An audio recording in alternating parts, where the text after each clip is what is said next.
Hey YouTube, 6200 here, back again with another video.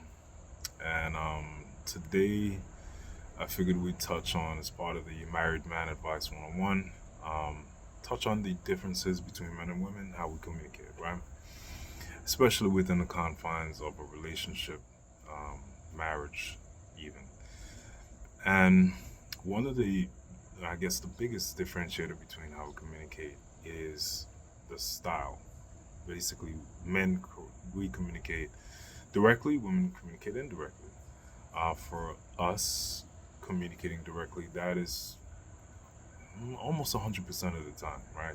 Now, there's going to be some variations or some variances between the men and how we are here and there, but um, just using myself as an example, if I say I'm hungry, I'm hungry. It doesn't mean anything else. If I say, "Oh, babe, I want to get something to eat," that's exactly what it means. If I want my wife to cook, I'll actually ask her, "Hey, babe, are you gonna cook today? Can you make such and such and such?" Um, it's just pretty straightforward, right? For women, though, it's different.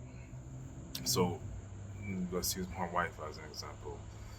If she's hungry, it's not that she won't say that she's hungry, but she could easily ask me if I'm hungry as a means solidifying her own hunger, right? As a means of kind of making it a group thing or a couple thing, or basically socializing her sentiment to make that sentiment more real, right? A lot of times women do this, right? If another way is, a woman will express her interest or disinterest in something. Let's take the temperature.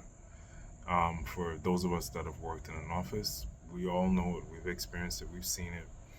The amount of times the women in the office get cold, sometimes they don't even say, "Hey, I'm cold."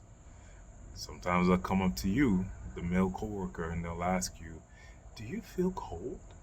It's again another way of socializing something that they feel, or interested in, or maybe they're not interested in. And it's part of their, what in my opinion anyway, of their group think, because women are group thinkers.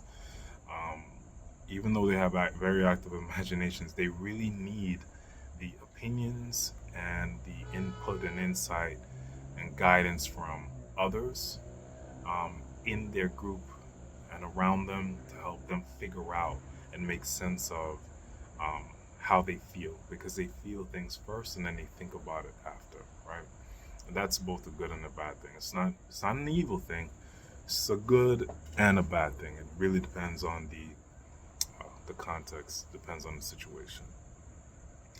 But this is something that I think you should all keep in mind as men, because this is going to be one of those things that can, make or break your relationship.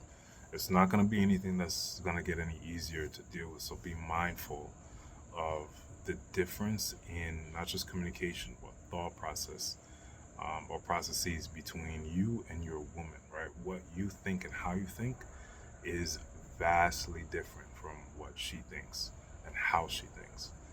Just something to keep in mind, fellas. This is Married Man Advice 101.